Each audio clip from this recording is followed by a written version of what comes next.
This is an essay by Robert Farrar Capon from a book called The Astonished Heart. This is afterword, how churches may be going through a time of questioning and they need some kind of direction. If that is you, then this may be a good essay for you. I'm quoting Capon the rest of the time. My program would be this. Whoever was in command over the dying institution at the next highest level of the corporate church, the diocese, the presbytery, whatever, would take the bull by the horns and kill it. Close the church, dissolve its board, sequester its endowments, sell off its property, putting the proceeds in escrow just in case the corpse ever rises and finds a use for them. Then the managers would explain to the remaining members of those churches that they were free to do anything they could think of, or nothing at all if they so choose.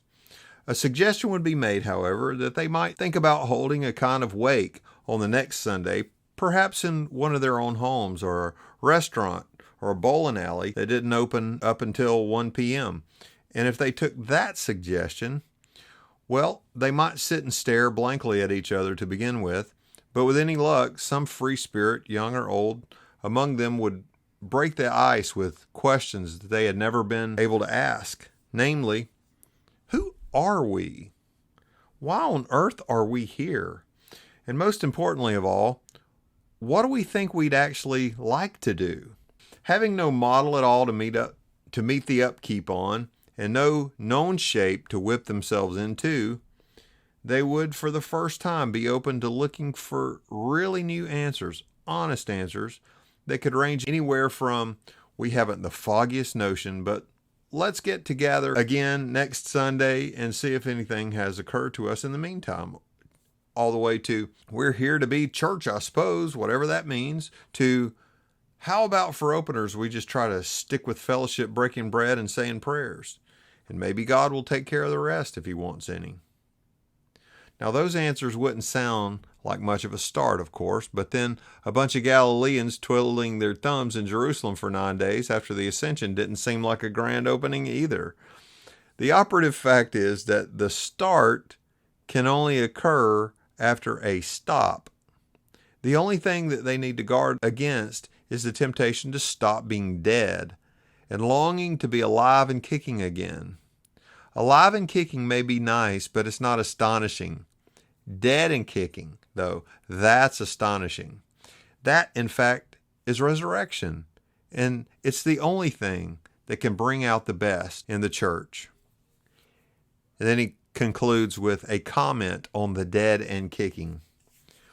It'll never happen, at least not as long as a single shred of the angelic corporate mentality is left. I'll even prove it to you. Your life, my life, can be good, bad, or indifferent, but we can afford to relax because we know we're going to lose it all anyway. But the angels can't relax because the only thing that matters to them is that they shouldn't die. If you know what train is coming, you don't have to think about it. You can go get a beer, eat a sandwich, or take a nap. But if your biggest concern is that a train shouldn't come, can you stand on the platform and keep yourself wide awake to the danger? The corporate church can never admit the train is coming. It always is going to be on the lookout for even the tiniest threat, however far down the track, to the life it doesn't dare to lose. Therefore, since renewal comes only out of death, it's impossible for the corporate church to be renewed. QED. By Robert Farrar Capon from Astonished Heart.